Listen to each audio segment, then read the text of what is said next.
Teak block में इस समय दरवासी गांव के लोग आवास को लेकर आए हुए हैं। आवास से रिलेटेड क्या समस्या है इन लोगों की, आइए इनकी जुबानी जानते हैं और पूछते हैं कि इनका नाम लिस्ट में है या गायब हो गया, क्या किसी अधिकारी की कारस्तानी है। तो आइए आपको यहाँ की जनता से रूबरू कराते हैं और इनसे जानने की कोशिश करते हैं कि आखिर ये लोग इस ब्लॉक में क्यों आए हुए हैं। आपका नाम क्या है? हमारा नाम सुनीता है। क्यों आए हैं यहाँ? आए हैं हमके लिए आवास के नहीं आए हैं सर। हमारे आवास नहीं है, हमारे झोपड़ी में रहती है। स्कूल में बच्चन के भोजन बनाते तो वही खाते लेके बसते हैं। हमारे घर इसको आवास नहीं है और मजूरी। स्कूल में बच्चन के लिए, छोटे छोटे बच्चन के भविष्य के लिए भोजन बनाए के वहाँ खियावत थी और इनके पास रह का आवास नहीं बसा। अब नहीं, हमारे पास कुछ नहीं है। ये पीड़ित महिला यह आई है, इनकर के समस्या सुने का यह सरकार में ऐसे ही हो। अब और लोग हैं हमारे साथ, जानी उनसे उनकर का हाल बा। हाँ भैया, हम लंगर लोग हैं, मेरे पास घर ना जाए बहुत 4-4 रुपया है, कहाँ लेके रहता है। तो ये दिव्यांग हैं। सरकार की विशेष योजनाएं दिव्यांगों के लिए चलाई जाती हैं, जिसमें ये प्रियॉरिटी दिया गया है कि अगर कोई दिव्यांग आवास के लिए अप्लाई करता है तो उसको फर्स्ट प्रियॉरिटी देकर उनको आवास देना चाहिए। लेकिन देख लीजिए सरकार, दिव्यांग महिला यहाँ आई है, 4 बच्चों की माँ है और एक तड़प रही है कि इसको आवास। इस गांव में चंद्रशेखर वर्मा सेक्रेटरी थे, उस गांव के काफ़ी लोगों का नाम आवासीय लिस्ट से गायब है। आखिर ऐसा क्यों है, ये अपने आप में बहुत बड़ा सवाल है। ऐसे लोगों के खिलाफ जांच कराकर विभाग को सख्त कार्रवाई करनी चाहिए, ना कि इन लोगों को छूट दिया जाए ताकि कुछ और गरीबों का हक ये लोग ख़त्म कर सके, खराब कर सके। कुछ पुरुष लोग यहाँ पर आए हुए हैं आवास से संबंधित ही समस्या लेकर। आइए इनसे जानते हैं कि इनके साथ क्या ऐसी घटना दुर्घटना घटी, क्यों इनका नाम काट दिया गया, किसके ऊपर आरोप लगाते हैं। बताइए आपका नाम क्या है? हमारा नाम है सर्वा कुमार। क्या हुआ, क्यों आए हैं यहाँ? सर ये बदे आए आवास बदे। हमारा आवास 10-10 हज़ार रुपया मांग रहे हैं, कहाँ से हम पाएँ? 1,000 रुपया हमने उसको दिया। कौन 10,000 मांग रहा है? वो सेक्रेटरी जो हमारे गांव के हैं। तो आपने क्या सेक्रेटरी को पैसा भी दिया? हाँ सर, हमने पैसा भी दिया सेक्रेटरी को 1,000 रुपये। देखिए, गौर से देखिए, ये जनता है, गरीब जनता है, जिनको सरकार आवास दे रही है, लेकिन अधिकारी पैसा मांग रहे हैं। 10,000 मांग रहे थे, ये देने में सक्षम नहीं थे, लेकिन 1,000 रुपया इन्होंने साहब को इसलिए दिया कि इनको रहने के लिए एक छाया मिल जाएगा, एक आवास मिल जाएगा। उसके बावजूद भी इनको नहीं मिला, तो आखिर ये अपनी पीड़ा किसको सुनाएंगे। यहाँ पे वीडियो साहब के पास अपनी पीड़ा सुनाने आए हैं और आइए इनसे जानते हैं वीडियो साहब ने इन्हें क्या आश्वासन दिया। क्या बोले वीडियो साहब? वीडियो साहब बोले ठीक है, हम उनको इंक्वायरी कराते हैं, देर की जांच चाहते हैं, जांच करा रहे हैं, उसके बाद फिर देखेंगे। अगर अधिकारी जाएंगे तो वहाँ पक्का मकान नहीं दिखाई देगा। सर जी, दूसरे का रहेगा तो क्या हमारा हो जाएगा?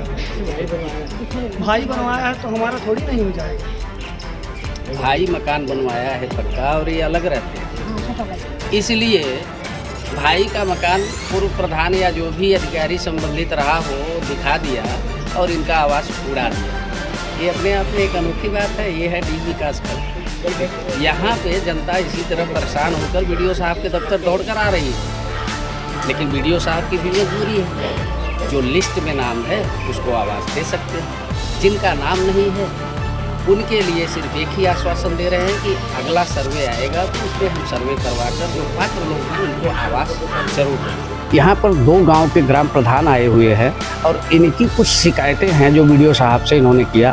आइए जानते हैं इनकी क्या शिकायत है और किस अधिकारी के खिलाफ एक्शन लेना चाहते हैं या कार्रवाई करवाना चाहते हैं। आपका नाम क्या है? मेरा नाम राम सिंगार यादव। हमारे यहाँ ग्राम प्रधान महिला। आप किस गांव के ग्राम प्रधान हैं? ग्राम सभा सदाशिवपट्टी। हमारे यहाँ महिला प्रधान है, मैं उनके प्रतिनिधित्व कर रहा हूँ। यानी आप प्रधान पति हैं या प्रधान प्रतिनिधि हैं? नहीं, प्रधान पति है। हाँ, तो बताइए क्या समस्या है? समस्या है हमारे यहाँ कलेक्टर से चंद्रशेखर जी जब से ग्राम सचिव आए हैं लगभग 6 महीने हो गया, काम को टाल मटोल करते हैं।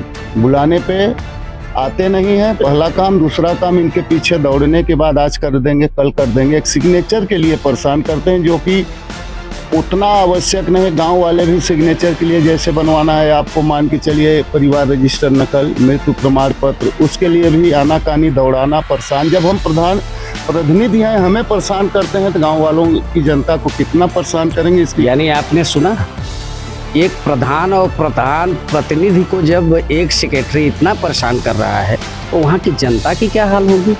सुन लीजिए साहब, ये बिल्कुल नहीं चलेगा। भले ही भदोही जिला पूरे उत्तर प्रदेश में एक छोटा सा जिला है, लेकिन बहुत ही खतरनाक है। यहाँ की जनता भी बहुत जागरूक है। समस्याओं का निदान सही समय पे होना चाहिए। अगर इस प्रकार के सेक्रेटरी अगर ग्राम सभा में ऐसा व्यवहार कर रहे हैं तो उस गांव का विकास कभी नहीं हो सकता। योगी मोदी की सरकार विकास की दिशा में अग्रसर है, लेकिन ऐसे लोगों की वजह से किसी भी गांव का विकास कार्य नहीं हो रहा है। आइए और जानते हैं और इनको उस सेक्रेटरी से क्या पीड़ा है और कौन सा तकलीफ है। इनके विषय में हमने मौखिक विनीति प्रार्थना पत्र क्षेत्र खंड विकास अधिकारी महोदय से भी किए। लिखित लेटर पैड में हमने मुख्य विकास अधिकारी को भी ज्ञापन सौंप दिए हैं। अब सरकार के उच्च अधिकारी इस पर क्या डिसीजन लेते हैं उनके इच्छानुसार है। हमारी जो तकलीफ है हम बार बार व्यक्त कर रहे हैं। जो सरकार की मनोभावनाएं या मनोकामना है कि हमारा प्रदेश विकसित हो, मेरा देश विकसित हो, मेरा शौचालय कंप्लीट है, सचिवालय अधूरा है, उसके लिए हम तीव्र गति से सोच रहे थे। आज मेरा 2 महीना 2.5 महीना पहले सचिवालय चालू हो जाता, लेकिन ग्राम सचिव के कारण कार्य विलम्ब हो रहा है। उनसे हम बोले कि कार्य विलम्ब होगा, तो बोले होने दीजिए, मेरे पास तो 13 ग्राम सभा है। तो सुना आपने, सेक्रेटरी के कारण ग्राम प्रधान का सचिवालय बनकर तैयार नहीं हो पा रहा है। आइए हमारे साथ दरवासी गांव के ग्राम प्रधान हैं, उनसे भी जानते हैं, उनकी भी कुछ समस्याएं हैं इस सेक्रेटरी को लेकर। वो क्या कहते हैं इसके बारे में, आइए जानते हैं। सर्वप्रथम मैं ग्राम प्रधान दरवासी जो है हमारी पत्नी गोमती प्रधान है, और जो है मैं प्रधान पति। मैं सेक्रेटरी साहब से कई बार जो आते हैं हमारे यहाँ 10 मिनट 5 मिनट रुकते हैं। गांव की जो समस्या होती है, गांव वाले लोग परेशान होते हैं, मुझसे पीड़ा अपनी कहते हैं, लेकिन मैं मजबूर हूँ, क्या करूँ। सेक्रेटरी जो है मौके पर आते नहीं। आपके गांव का सेक्रेटरी कौन है, क्या नाम? हमारे यहाँ के सेक्रेटरी हैं चंद्रशेखर वर्मा हैं। चंद्रशेखर वर्मा जितने गाँव के सेक्रेटरी रह चुके हैं, हर गाँव में ऐसी समस्याएं क्यों आती हैं? कौन जवाबदेह होगा? डीएम साहब, इस पर गौर करिए, बहुत बड़ा सवाल है। अगर आप जैसे ऊर्जावान अधिकारी को जिले में रहते हुए समस्याएं नहीं निपट पा रही हैं, तो ये अपने आप में बहुत बड़ा सवाल है। और गांव वाले की जो पीड़ा नहीं, मैं अगर गांव वाले पीड़ा कहते हैं सेक्रेटरी कहाँ है, सेक्रेटरी, मैं मजबूर हो जाता हूँ, सेक्रेटरी है ही नहीं है। और जब आते हैं किधर से निकल जाते हैं, मैं उसके लिए मजबूर हो जाता हूँ। कोई समस्या जो है सही ढंग से निराकरण नहीं हो रहा है। इससे मेरा अनुरोध है कि इनको जो है हमारे क्लस्टर से जो है उनको हटवा के किसी दूसरे सचिव को चयनित कर दिया जाए। तो सुना आपने, सेक्रेटरी साहब को इनके गांव से हटाकर दूसरे किसी सेक्रेटरी को भेजा जाए, ताकि इनके गांव का विकास कार्य और इनके गांव के ग्रामीणों की समस्याएं समय पर सुलझ सके। ऐसे सेक्रेटरी के ऊपर क्या विभाग मौन रहेगी? क्या उनके ऊपर कृपा दृष्टि बनी रहेगी? बिल्कुल नहीं, ऐसा नहीं होना चाहिए। इनके ऊपर सख्त से सख्त कार्रवाई होनी चाहिए। जो लापरवाही बरत रहे हैं, जो सरकार की योजनाओं का पलीता लगा रहे हैं, ऐसे लोगों के खिलाफ समय रहते अगर कार्रवाई नहीं हुई तो सरकार की मंशा पर ये लोग पूरी तरह से सेंध लगा देंगे, और जनता दोषी सिर्फ वर्तमान सरकार को समझेगी। इस समय मैं मौजूद हूँ डीड विकास खंड के मुख्य कार्यालय पर। यहाँ पर हमारे साथ खंड विकास अधिकारी मौजूद हैं, और यहाँ पर इस विकास खंड के क्षेत्र की जनता के लोगों का सबसे बड़ा समस्या आवास को लेकर है। जो पिछले सत्र में आवास आवंटित किया गया था, उसमें से काफ़ी संख्या में लोगों का नाम काट दिया गया है, जिसको लेकर ग्रामीण काफ़ी उद्वेलित हैं और गुस्से में हैं कि उनका नाम क्यों काट दिया।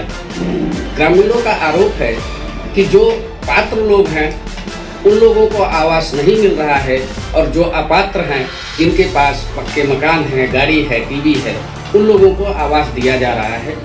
आइए इस विषय में हम खंड विकास अधिकारी से जानना चाहेंगे कि क्या इन लोगों के साथ कुछ न्याय हो पाएगा, या कोई सर्वे जांच कराकर दोषियों के खिलाफ कार्रवाई हो पाएगी। आइए जानते हैं खंड विकास अधिकारी से। सर, मैं ये जानना चाहता हूँ कि आपके विकास खंड में आवास को लेकर काफ़ी लोग रोषित हैं, दुखी हैं, पीड़ित हैं। तो ऐसे में जो लिस्ट आपकी आई है, इस लिस्ट में जो पात्र लोग हैं उनका नाम काट दिया गया है, तो उनको कैसे आवास मिलेगा? और जो अभी पात्र दिखाए गए हैं इस लिस्ट में, उसमें से लोगों का आरोप है कि अपात्र लोगों को आवास दिया जा रहा है। इस पर क्या कहेंगे? देखिए, ग्राम पंचायत में जो आवास की अस्थायी पात्रता सूची बनी हुई है, उसी के आधार पर आवास का आवंटन किया जा रहा है। लक्ष्य के अनुसार से शासन द्वारा लक्ष्य मिला हुआ है और जिन जिन गाँव में लक्ष्य प्राप्त हुआ है वहाँ उस अस्थायी पात्रता सूची से सत्यापन करवाया जा रहा है। प्रथम स्टेज पर सत्यापन ग्राम पंचायत सचिव द्वारा किया जा रहा है। उसके सत्यापन के बाद हम सेक्टर रेडियो के माध्यम से सत्यापन करा करके जो पात्र हैं उस सूची में से उनको तो दिया जा रहा है। तो जो अपात्र है, अपात्रता का कारण अगर जमीन है तो उसको सूची से रिमांड भी कराया जा रहा है उसको। और अभी हमारे पास कुछ शिकायत आई है कि ग्राम पंचायत दरवासी के कुछ ग्रामीणों का कहना है कि हम पात्र हैं, मेरा नाम आवास की सूची से अपात्र की लिस्ट में डाल दिया गया है। तो ये बातें मेरे संज्ञान में आज आई हैं। सचिव की लिस्ट में अगर उन्होंने अपात्र किया है तो इसको मैं सेक्टर रेडियोज़ की एक टीम बना करके कल पुनः जांच करवा लेता हूँ। उसमें से जो पात्र उनको मिलेगा और अपात्रों को तो आवाज़ देने कोई प्रश्न नहीं मिलता। सर, जैसे कि दरवासी गांव के लोग ये भी आरोप लगा रहे हैं कि वहाँ का सेक्रेटरी सही ढंग से कार्य नहीं कर रहा है, और कुछ यहाँ पे लोग आए हैं वो आरोप लगा रहे हैं कि उनसे आवास के लिए पैसा भी सेक्रेटरी ने लिया था। तो इस पर क्या कहेंगे? ये बातें तो अभी मेरे संज्ञान में आया, कुछ लोग बताया कि उन्होंने पैसा दिया है। तो अगर ये बातें सही है तो वो लोग हमको लिखित रूप से अवगत कराएं, मैं उसकी जांच कराता हूँ। अगर दोषी है तो उसके विरुद्ध कड़ी कार्रवाई की जाएगी। तो आपने देखा हमारे साथ वीडियो साहब थे, जिन्होंने बड़े सख्त लहजे में कहा कि दोषियों के खिलाफ कार्रवाई की जाएगी। और मैं एक सवाल और जानना चाहूँगा कि जनता के लिए जिनका आवास के लिस्ट में से नाम कट गया है, उसके आश्वासन के लिए साहब क्या कह रहे हैं, उसको भी जरा सुनिए। देखिए, वर्तमान जो सूची है, जो लिस्ट है, इसके आधार पर तो आवास का आवंटन होगा जो पात्र होंगे। लेकिन जो पात्र होते हुए भी लिस्ट में नाम नहीं है, छूटे हुए हैं, उनको तो आवास फिलहाल नहीं दिया जा सकता जब तक कि शासन द्वारा नई लिस्ट बनवा करके उसको वेबसाइट पर अपलोड करा करके उसको रेगुलर न कर दी जाए। जब तक नया सर्वे नहीं होगा तब तक उन पात्रों को या उस पात्र व्यक्तियों का आवास का लाभ नहीं दिया जा सकता है।